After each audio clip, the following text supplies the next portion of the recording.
قەیرانی دارایی و خراپی دۆخی موچەخۆران بۆتە هۆی سەرهەڵدانی کۆچی پێچەوانە لە شار و شارۆچکەکانەوە بۆ گوندەکان. ئێستا خەڵگەڕێتەوە گەڕێتەوە بۆ ئاوایەکان و بۆ نمونە ئێمەش لەم لادیاین خەرکی حیواندارین و هیچ موچەیەکمان نییە و هیچ موچەیەکی حکومەتمان نییە و خەرکی حیوانداری خۆمانین و چاوەڕێ دەست هیچ حکومەتێک و هیچ معاشێک ناکەین. باسی 2 ساڵ بەلەیسەکەن 4-5 ساڵ بەلەیسا خەڵ لێرەوە گشتی ئەڕۆیی کەس نەم لادیانە مەمە چۆسە بووم دێ بۆ نمونە ئێمە تیادانشتیم دێ ئێمە نییە ئەمە دێی خەڵکێترە و ئێماتی کشتی ڕۆشتەوە بۆ شار هەمووی خەڵک ڕۆیە بۆ پۆلیسی و بۆ لەبەر معاشە بووە پۆلیس و لە شار ئەماوە ئێستا بۆ نەی بێ معاشی و هیچ نەما خەڵک شتێکەکەێتەوە بۆ لادیەکان تێتەوە بۆی ڕشوانیەکە و حیوان تێدە بە عەداڵە و دانیشتوانی گوند پشت بە ئاژەڵداری و باخداری و کشت و کاڵ دەبەستن بە پێچەوانەی شارنشینەکانەوە چاویان لە دەستی حکوومەت نییە و هەر کات پێویستیان بە پارە هەبێت بە فرۆشتنی مەڕووماڵات و بەرهەمەکانیان خۆیان لەو قەیرانە دەرباز دەکەن. ئەمە جگەلەوەی ئەوان پێشیان وایە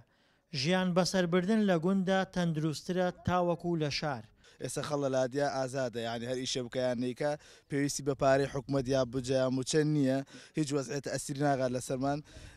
و ئیشی لادە ئیشێکی خۆشە تەبعاً ئەمە شتێکە هەر لە ناو کووردا بوو لە کۆن و بمان ماوەتەوە ئێستا گەنجێکین هیچ ئیشێ و کارێکمان لە شاران نییە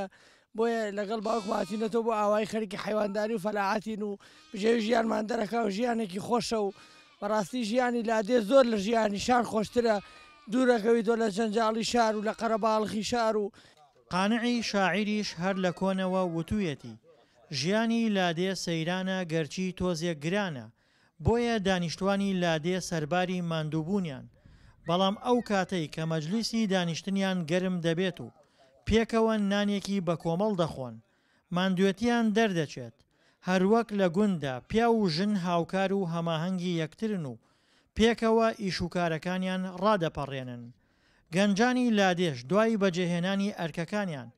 بە ئەسپەکانیان تاوێک ڕمبازی دەکەن و خەمەکانیان دەدەن بە بادا. کاکەمە حەزوارە زوویەکە لە باو باپیرانە مەمان ماوەت و درێمەش بۆ ڕاوشتوەکاری تێرین و بۆ لە لادێک و وەلادەیەکی تر پێ ڕۆین و تر